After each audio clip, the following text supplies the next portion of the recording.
नमस्कार साथियों, स्वागत है आप सभी का। तो आज की क्लास में हिंदी व्याकरण के कुछ महत्वपूर्ण प्रश्नों के बारे में पढ़ेंगे जो हिंदी की किसी न किसी परीक्षा में पूछे गए थे। हो सकता है कि आपके आने वाली परीक्षा में भी ये प्रश्न पूछे जाएं। तो आज की क्लास काफ़ी महत्वपूर्ण होने वाली है और जो भी विद्यार्थी पहली बार क्लास ले रहे हैं चैनल को सब्सक्राइब जरूर कर लें, क्योंकि ऐसे ही महत्वपूर्ण प्रश्न चैनल पर डेली कराए जा रहे हैं। तो आप लोग अपनी तैयारी के लिए चैनल से जुड़ सकते हैं। तो चलिए वीडियो को शुरू करते हैं और देखते हैं पहला प्रश्न। तो देखिए, पहला प्रश्न है, मक्षिका किसका तत्सम शब्द है।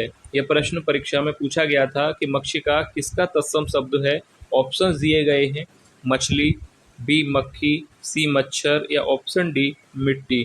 तो देखिए, मक्षिका किसका तत्सम शब्द है, तो याद रखिएगा ऑप्शन बी यहाँ पर सही हो जाएगा, मक्खी का। मक्षिका किसका तत्सम शब्द है, मक्खी का।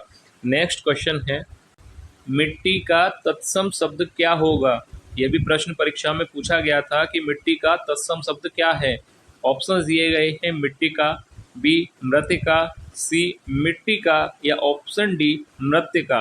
तो देखिए, मिट्टी शब्द का सही तत्सम शब्द यहाँ पर क्या होगा, ऑप्शन डी याद रखिएगा। ऑप्शन डी यहाँ पर सही हो जाएगा, मृत्तिका, ना कि मृतिका। ऑप्शन बी गलत है, ध्यान से देख लीजिएगा, ऑप्शन बी गलत है। ऑप्शन डी सही होगा, मृत्तिका। मिट्टी का तत्सम शब्द होता है मृत्तिका। नेक्स्ट क्वेश्चन है, स्वाधीन का विलोम शब्द क्या है। ऑप्शन ए स्वतंत्र, बी स्वच्छंद या सी पराधीन या ऑप्शन डी निरंकुश। स्वाधीन शब्द का विलोम शब्द क्या होगा, तो राइट आंसर यहाँ पर होगा ऑप्शन सी पराधीन। स्वाधीन का विलोम होता है पराधीन। याद रखिएगा, सभी प्रश्न परीक्षा में आए हुए प्रश्न हैं, तो एक एक प्रश्न को अच्छी तरह से देखिएगा कि स्वाधीन का विलोम शब्द हो जाएगा पराधीन।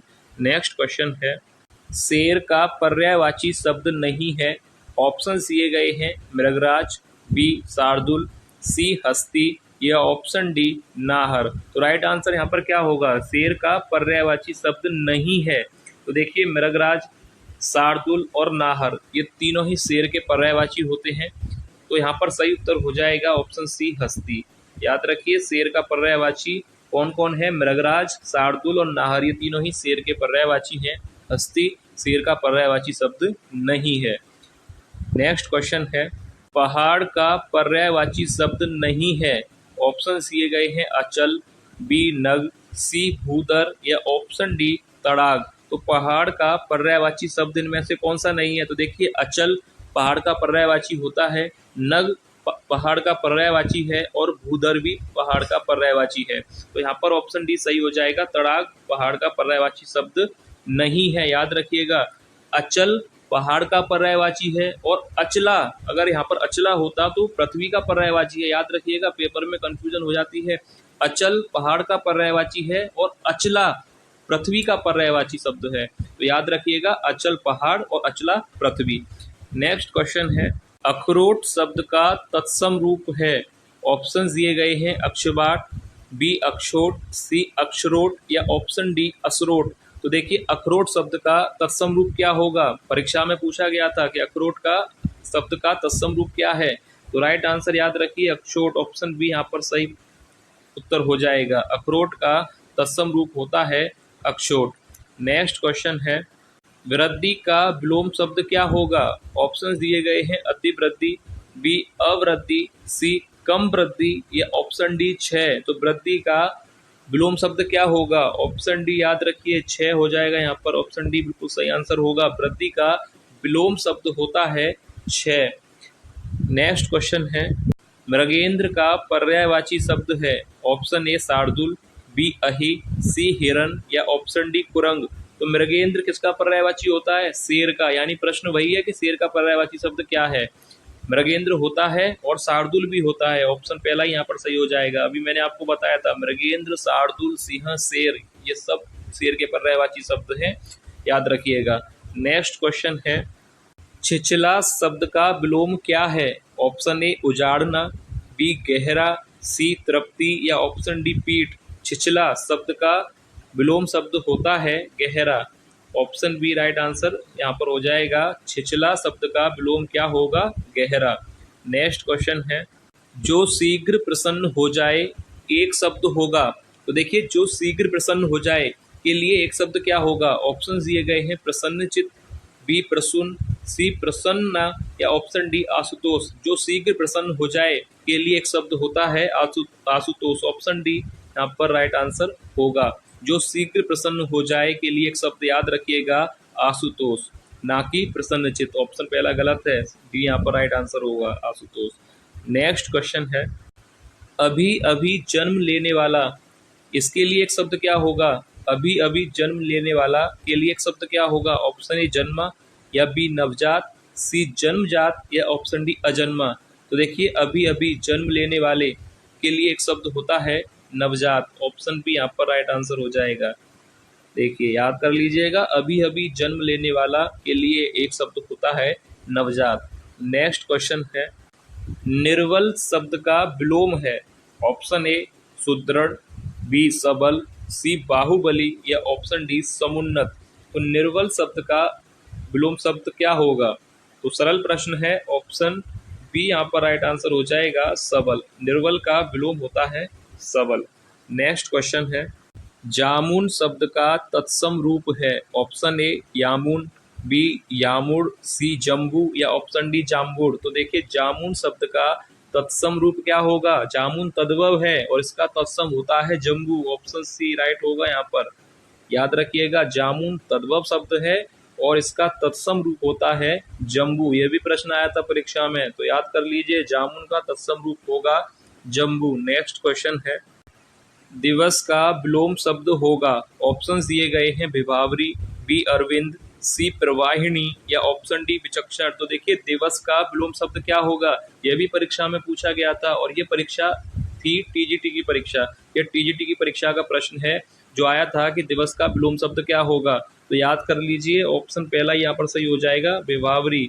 दिवस का विलोम शब्द होता है विभावरी। टीजीटी परीक्षा का प्रश्न है ये, जो कि अब होने वाली है, दिसंबर में आयोजित की जाएगी। तो याद रखिए दिवस का विलोम क्या होगा? विभावरी। नेक्स्ट क्वेश्चन है जिसे वाणी द्वारा व्यक्त ना किया जा सके के लिए एक शब्द क्या होगा? ऑप्शन दे रखे हैं, तो यहाँ पर सीधा हम सही आंसर पर ही टिक करेंगे। जिसे वाणी द्वारा व्यक्त ना किया जा सके, ध्यान से देख लीजिएगा, ऑप्शन डी यहाँ पर राइट हो जाएगा अनिर्वचनीय। याद कर लीजिए और इसकी वर्तनी भी देख लीजिएगा, क्योंकि ये वर्तनी में भी प्रश्न बनता है कि शुद्ध वर्तनी, और ऐसे ही 4 विकल्प दे दिए जाते हैं और पूछा जाता है कि शुद्ध वर्तनी कौन सी है। तो इसकी वर्तनी भी आप एक बार देख लीजिएगा। इसे वाणी द्वारा व्यक्त ना किया जा सके उसके लिए एक शब्द होता है अनिर्वचनीय, और लिखा कैसे जाता है ये भी आप देख लीजिएगा। नेक्स्ट क्वेश्चन है जिसका कोई आकार ना हो एक शब्द क्या होगा? ऑप्शन दिए गए हैं कलाकार, बी साकार, सी बेकार या ऑप्शन डी निराकार। तो सरल प्रश्न है, जिसका कोई आकार ना हो उसे निराकार कहा जाता है। ऑप्शन डी बिल्कुल सही आंसर हो जाएगा। नेक्स्ट क्वेश्चन है निम्न शब्दों में से शुद्ध शब्द है, यानी वर्तनी आपको बताना है कि किस शब्द की वर्तनी शुद्ध है। ऑप्शन दे रखे हैं और ये प्रश्न आता है और गलत ही हो जाता है, क्योंकि इसकी वर्तनी थोड़ा पेपर में कन्फ्यूजन हो जाता है। तो इसकी वर्तनी कौन सी शुद्ध है याद रखिएगा, ध्यान से देख लीजिए। ऑप्शन सी यहाँ पर सही होगा। एक बार लिखे भी आप लोग देख लीजिएगा, निम्न शब्दों में से शुद्ध शब्द कौन सा है, यानी वर्तनी शुद्ध है ऑप्शन सी जिजीविषा, और इसका अर्थ होता है जीने की इच्छा। ये भी अर्थ याद रखिए, इसका अर्थ होता है जीने की इच्छा, यानी ऑप्शन सी। नेक्स्ट क्वेश्चन है शुद्ध वर्तनी वाला शब्द है। ऑप्शन ए वाल्मीकि, बी द्वंद्व, सी उज्ज्वल, डी यानी। तो शुद्ध वर्तनी वाला शब्द आपको बताना है किस शब्द की वर्तनी शुद्ध है। तो यहाँ पर ऑप्शन डी यहाँ पर राइट आंसर होगा यानी। वाल्मीकि गलत लिखा हुआ है, द्वंद्व भी गलत है और उज्ज्वल तो बिल्कुल ही गलत लिखा है। तो यहाँ पर शुद्ध वर्तनी वाला शब्द होगा यानी। नेक्स्ट क्वेश्चन है नौका का पर्यायवाची शब्द है। ऑप्शन ए भरता, बी बात, सी दारा या ऑप्शन डी तरणी। तो नौका का पर्यायवाची शब्द क्या होगा? तो राइट आंसर ऑप्शन डी होगा तरणी। नौका का पर्यायवाची शब्द क्या होगा? तरणी। नेक्स्ट क्वेश्चन है पर्वतीय शब्द का वाक्यांश क्या होगा? ऑप्शन ए जो पर्वत पर घूमने वाला हो, या जो पर्वत पर उगने वाला हो, या ऑप्शन सी जो पर्वत पर चढ़ने वाला हो, या ऑप्शन डी जो पर्वत पर रहने वाला हो। तो पर्वतीय शब्द का सही वाक्यांश यहाँ पर क्या होगा? तो याद रखिए जो पर्वत पर रहने वाला हो। ऑप्शन डी यहाँ पर सही उत्तर हो जाएगा। जो पर्वत पर रहने वाला हो के लिए शब्द होगा पर्वतीय। तो ऑप्शन डी बिल्कुल सही उत्तर हो जाएगा। नेक्स्ट क्वेश्चन है, ग्रंथि का तद्भव शब्द क्या है? ऑप्शन ए गांव, बी गांठ, सी ग्रंथ या ऑप्शन डी पुस्तक। ग्रंथि तत्सम शब्द है तो इसका तद्भव क्या होगा? ऑप्शन बी गांठ। याद रखिएगा, ऑप्शन बी यहाँ पर बिल्कुल सही उत्तर होगा। ग्रंथि का तद्भव शब्द होता है गांठ। नेक्स्ट क्वेश्चन है, शुद्ध वर्तनी वाला शब्द है। ऑप्शन दिए गए हैं तो राइट आंसर क्या होगा? किस शब्द की वर्तनी शुद्ध है? तो सरल प्रश्न है, ऑप्शन बी यहाँ पर राइट होगा, सुषमा शब्द की वर्तनी शुद्ध है। नेक्स्ट क्वेश्चन है, तलवार का पर्यायवाची शब्द नहीं है। ऑप्शन दिए गए हैं अस्सी, बी कृपाण, सी केतन या डी शमशीर। तलवार का पर्यायवाची शब्द इनमें से कौन सा शब्द नहीं है? तो याद रखिए, अस्सी, कृपाण और शमशीर ये तीनों ही पर्यायवाची शब्द हैं तलवार के। केतन यहाँ पर सही उत्तर हो जाएगा, तलवार का पर्यायवाची शब्द नहीं है। याद रखिए, अस्सी, कृपाण और शमशीर तीनों ही तलवार के पर्यायवाची शब्द हैं। नेक्स्ट क्वेश्चन है, शुद्ध वर्तनी वाला शब्द है, आपको बताना है कि किस शब्द की वर्तनी शुद्ध है।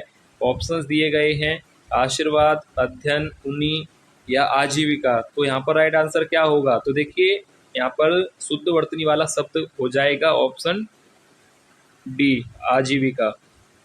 यहाँ पर आजीविका सही लिखा है, बाकी ए बी सी तीनों ही शब्दों की वर्तनी अशुद्ध है। आशीर्वाद गलत है, अध्ययन गलत है और उन्हीं भी गलत है। आजीविका बिल्कुल सही शब्द है।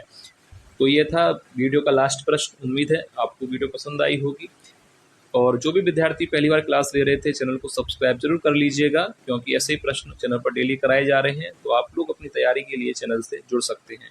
तो चलिए मिलेंगे नेक्स्ट क्लास में ऐसे ही और महत्वपूर्ण प्रश्नों के साथ। तब तक के लिए धन्यवाद।